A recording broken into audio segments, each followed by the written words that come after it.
కదా పోలీసులు వచ్చి నీకు స్టేట్మెంట్ తీసుకున్నవాళ్ళు రాత్రి అక్కడే ఒక కానిస్టేబుల్ తీసుకున్నాడు సార్ స్టేట్మెంట్, అక్కడ వీడియోలో స్టేట్మెంట్ తీసుకున్నాడు.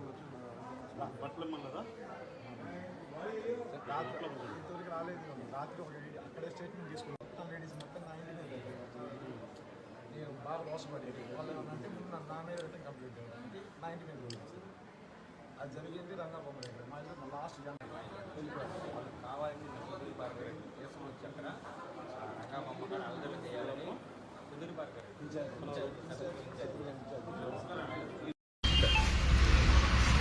నకరకల్లో రాత్రి గణేష్ నిమజ్జనం సందర్భంగా ఈ వైఎస్ఆర్ పార్టీకి సంబంధించినటువంటి వాళ్ళు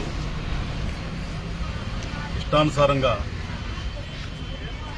దేవుడి విగ్రహాన్ని కూడా లేకుండా వాళ్ళకి దేవుడి విగ్రహం చుట్టూ వైఎస్ఆర్ జెండాలు వాళ్ళ ఫోటోలు పెట్టుకుని ఇష్టానుసారంగా ఊర్లో ప్రజలందరినీ ఇబ్బంది పెట్టే విధంగా డీజే సౌండ్లతో గొడవ చేసుకుంటూ వాళ్ళకి ఇక్కడ కొత్తగా ఇన్ఛార్జ్ చేశారట వైఎస్ఆర్ పార్టీకి ఎవరో సంథింగ్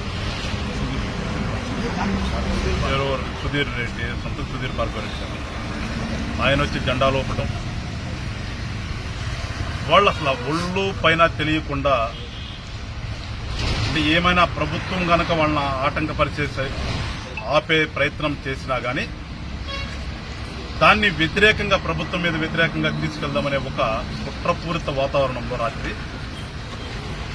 ఇష్టానుసారంగా ప్రవర్తిస్తున్నప్పుడు అంతకు ముందు రోజు అక్కడ ఉన్నటువంటి గ్రామంలో పెద్దలందరూ కూడా దేవుడి కార్యక్రమంలాగా చేసుకుందాము, పార్టీలతో సంబంధం లేకుండా వెళ్దామని ఒక ఒప్పందం చేసుకుంటే ఆ ఒప్పందాలను కూడా ఉల్లంఘించి అంతకు ముందే మా జనసేన కార్యకర్తలందరూ కూడా విగ్రహాన్ని దైవభక్తితో తీసుకెళ్లి నిమజ్జనం చేసుకుని వచ్చారు.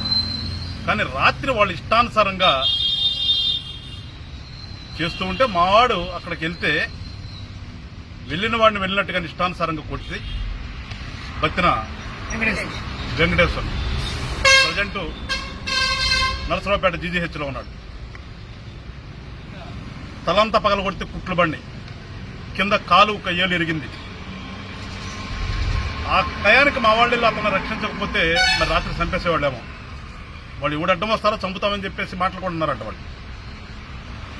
అంటే వీళ్ళ ప్రవర్తన ఏ రకంగా ఉందంటే వాళ్ళ అధికారంలో లేకుండా కూడా మేమేమైనా చేస్తాము, ఏమైనా ప్రభుత్వం కనుక మేము దాన్ని అడ్డుకునే చర్య ఏమైనా చేస్తే వ్యతిరేకంగా తీసుకెళ్దాము అనే ఒక అసాంఘిక మనం చూసాం రాత్రి. ఆడాళ్ళు కూడా అంట, మరి ఆడాళ్ళు కూడా ఆ రకంగా ఎట్లా రెచ్చగొట్టారో వాళ్ళు అర్థం కావట్లేదు. దాని మీద కంప్లైంట్ ఇవ్వడం జరిగింది. మళ్ళీ ఇవాళ ఉదయం కూడా ఆ సుబ్బారావు ఇంటి మీదకి కొంతమంది ఆడవాళ్ళు వెళ్లి ఇష్టానుసారంగా అతన్ని బూతులు తిట్టి, అంటే ఇంత దిగజారుడు రాజకీయాలు చేస్తున్నారో వైఎస్ఆర్ పార్టీ వాళ్ళు అర్థం పడుతుంది. అంటే ఆడవాళ్ళని ముందు పెట్టుకుని ఆడవాళ్లతో మా మీదకి ఉసుగొలిపి వాళ్ళని తీసుకొచ్చి వాళ్ళని ఏమైనా పొరపాటును మెంచేస్తే దాన్ని వ్యతిరేకంగా, ఎందుకంటే గతంలో వాళ్ళు చేసిన పనులు అవి కదా, ఆ పనులన్నింటి మళ్ళీ మాకు ఆపాదించాలనే ఒక కుటిల ప్రయత్నం ఏ రకంగా చేస్తున్నారో వాళ్ళ నకరకల్లో జరిగిన ఉదంతమే నిదర్శనం. దాన్ని మేము ఇప్పటికీ కూడా సహనం పాటిస్తున్నాం. మేమే గనక నిజంగా ఎదురు తిరిగి కొట్టాలనుకుంటే ఆడవాళ్లు మిగలరు, వాళ్ళు ఎవరైతే వచ్చారో వాళ్ళు వెనకున్నటువంటి నాయకులు ఎవడు మిగలడు, ఏ ఒక్కడో మిగలడు, ఆ విగ్రహం బయటకు కూడా వెళ్దు. కానీ మేము గతంలోనూ మేము ఇట్లా ఉన్నాము, ఇప్పుడు ఇలా ఉన్నాం. గతంలో అధికారం లేనప్పుడు కూడా మేము వాళ్ళ మీద వాళ్ళు చేసే అసాంఘిక కార్యకలాపాలకు ఎదురు తిరిగి చెప్తే ఎక్కడ ఇలాంటి జీలా. ఇవాళ కూడా మేము అధికారంలో ఉన్నప్పుడు కూడా కామ్గా పోయి మేము నిమజ్జనం చేసి వస్తే వాళ్ళు ఈ రకంగా రెచ్చగొట్టి రంగా విగ్రహానికి వైఎస్ఆర్ పార్టీ జెండా కట్టే ప్రయత్నాలు చేసి, అంటే వాళ్ళు ఏ రకంగా రెచ్చగొట్టే ప్రయత్నాలు చేస్తున్నారో చూస్తున్నాం. ఒకటే చెప్తున్నాం, మేము ఎప్పుడూ కూడా ప్రజాస్వామ్యతంగా ఉండాలనే ఒక ఆలోచనతున్నాం. పవన్ కళ్యాణ్ గారు ఎప్పుడూ కూడా మనం పార్టీ పెట్టింది రాష్ట్ర అభివృద్ధి కోసం, మనుషుల సంక్షేమం కోసం అని చెప్పారు తప్పితే తన్నుకుంటానికి, రాష్ట్రం నాశనం చేయడానికి కాదు. ఆ ఒక్క సిద్ధాంతం మీద ఇప్పుడు కూడా మేము ఓర్పు పట్టాం తప్పితే ఒక్క నిమిషం నేను మా వాళ్ళని చూడండి రా వాళ్ళంటే ఇప్పటికిప్పుడు కళ్ళి వాళ్ళని బయటకు లాగి తన్నగలం. కానీ ప్రజాస్వామ్యంలో అది కరెక్ట్ కాదని చెప్పేసి మాకు తెలుసు. మాకు అది ఇంటికెళ్ళదు. మేము ఏదైతే చట్టపరంగా వెళ్దాల్సుకున్నా చట్టపరంగానే కంప్లైంట్లు ఇచ్చాం. ఉదయం జరిగిన దాని మీద కూడా కంప్లైంట్ ఇచ్చాం. ఏ రకంగా అయితే పోలీసు వారు చర్యలు తీసుకోవాలి ఆ రకంగా పోలీసు వాళ్ళు చర్యలు తీసుకోమని ఇప్పుడు కోరాం. ఇప్పుడు ఉన్నటువంటి ఎస్ఐ గారు వేరే ఊర్లో బందోబస్తులో ఉన్నారని తెలిసింది. ఉన్నటువంటి డ్యూటీలో ఉన్నటువంటి కానిస్టేబుల్ గారితో మాట్లాడేటప్పుడు ఇక్కడ ఉన్నటువంటి మా నాయకులందరం కూడా మాట్లాడి చెప్పాం. వాళ్ళు చట్టపరంగా వాళ్ళని ఏ రకంగా అయితే చేయాలో చట్టపరంగా చేయమని చెప్పాం. కాని పక్షంలో మేమేం చేయాలో మేము చేస్తాం. వైఎస్ఆర్ పార్టీ పెద్దలు కూడా హెచ్చరిస్తున్నాను, మా సహనాన్ని చేతకంతాను అనుకోవద్దు. మీరు మీకులాగా ఒక్క నిమిషం మేము గనక సహనం కోల్పోయామంటే పరిస్థితులు ఏ రకంగా ఉంటాయో అర్థం చేసుకోండి. ఊరిలో కూడా ఉండరు, మళ్ళా ఊరిలో కూడా రావడానికి కూడా ప్రయత్నం చేయరు.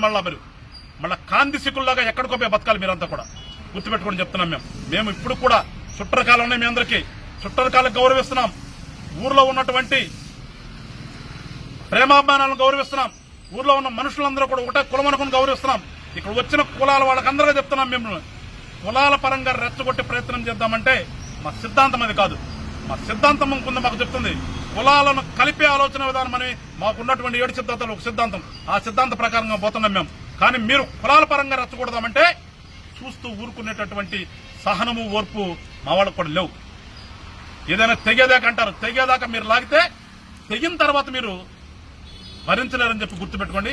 ఇప్పటికైనా చెప్తున్నాం, పల్లెటూళ్ళు పచ్చగా ఉండాలని మేము కోరుకుంటున్నాం చెప్తే పల్లెటూళ్ళు ఎర్రబడకూడదని మేము ఎప్పుడు కూడా మేము ఆలోచన చేస్తుంటాం. ఎర్ర పడాలనే కోరిక కానీ మీలో ఉంటే ఎరుపెక్కిన తర్వాత మీరు చూడటానికి కూడా మిగలడు. గుర్తుపెట్టుకుని చెప్తున్నాం. మరొకసారి పోలీసుల మీద గౌరవంతో కంప్లైంట్ ఇచ్చి వెళ్తున్నాం. పోలీసు వాళ్ళతో మాట్లాడటం కూడా జరిగింది. ఇక్కడి నుంచి ఎస్ఐ గారితో మాట్లాడితే లేదు సార్, మేము చట్టపరంగా మేము ఏం చేయాలి చేస్తామని చెప్పారు. గౌరవించి మేము ఇప్పుడు వెళ్తున్నాం. సాయంత్రం లోపు వాళ్ళు కనుక వాళ్ళ పని వాళ్ళు చేయకపోతే రేపు ఉదయం ఏంటనేది మేము ఆలోచించేస్తాం.